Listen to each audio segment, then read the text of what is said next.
ওকে, লাইফে যদি কেউ গ্রেটনেস অ্যাচিভ করতে চান, লেটস সে আপনি আপনার চিন্তার গণ্ডিকেও যদি ছাড়িয়ে যেতে চান, দ্যাট মিন্স আমি একটা পয়েন্ট বলি এখানে, সবার বুঝতে সুবিধা হবে ইনশাআল্লাহ। জাকারিয়া আলাইহিস সালাম কে ছিলেন?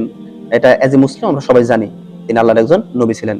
তো তিনি 90 বছর প্লাস বয়সে বলতেছেন যে হে আল্লাহ, আমার স্ত্রী মুরব্বী হয়ে গেছে, আমার চুল দাড়ি সাদা হয়ে গেছে, আমাদের হাড্ডি নরম হয়ে গেছে, আমাদের একটা সন্তান দেন।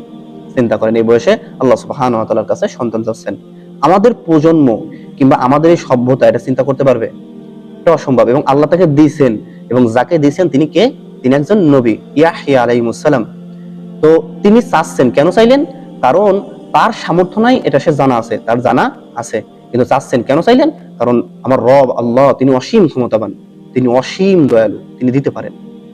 তো তিনি তার সামর্থ্যের দিকে তাকিয়ে নয়, বরং আল্লাহ সুবহানাহু ওয়া তাআলার সামর্থ্যের দিকে তাকিয়ে সিদ্ধান্ত নিছেন, এবং আল্লাহ তাকে দিয়েছেন। তো এখান থেকে আমাদের শিক্ষা হচ্ছে যে আমরা আমাদের সামর্থ্যের দিকে তাকিয়ে নয়, বরং আল্লাহ সুবহানাহু ওয়া তাআলার যে ক্ষমতা সেই দিকে তাকিয়ে আমাদের সিদ্ধান্ত নিতে হবে। এতে করে কি হবে?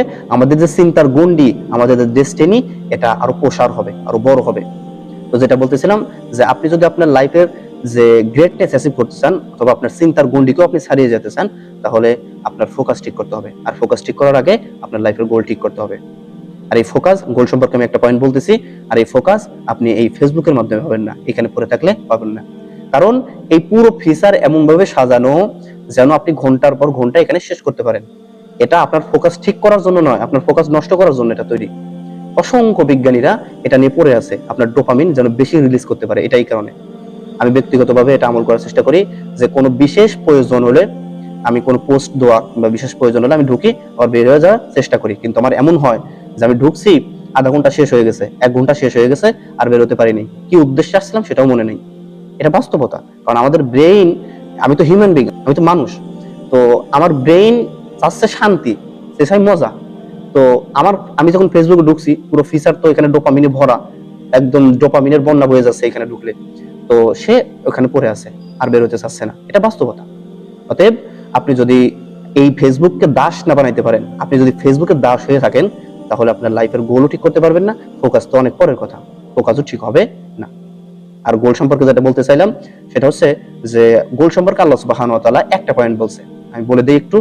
ব্যক্তিগতভাবে এটা আমার খুব মোটিভেশন দেয়, আপনি আমল করার চেষ্টা করতে পারেন ইনশাআল্লাহ। আল্লাহ তাআলা বলছেন, কুল্লু নাফসিন যায়িকাতুল মাউত, প্রত্যেকটি আত্মা মৃত্যুবরণ করবে। ওয়া ইন্নামা তুওয়াফাউনা উজুরাকুম ইয়াউমাল কিয়ামা, প্রত্যেকের আমলের প্রতিদান কিয়ামতের মাঠে দেওয়া হবে। ফামান যুহজিহা আনিন নার ওয়া উদখিলাল জান্নাতা ফাকাদ ফাজ, যাকে সেদিন জাহান্নাম থেকে মুক্ত করে জান্নাতে প্রবেশ করানো হবে, সে সফল কাম।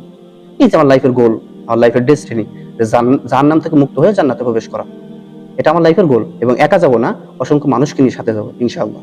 ওমাল হায়াতুদ দুনিয়া ইল্লা মাতাউল গুরুর, এই দুনিয়া ছলনাময় ভোগ ব্যতীত আর কিছুই না। এটা হচ্ছে আমার লাইফের গোল, এটা হচ্ছে আমার লাইফের ডেস্টিনি, এবং এমনটা হওয়া উচিত।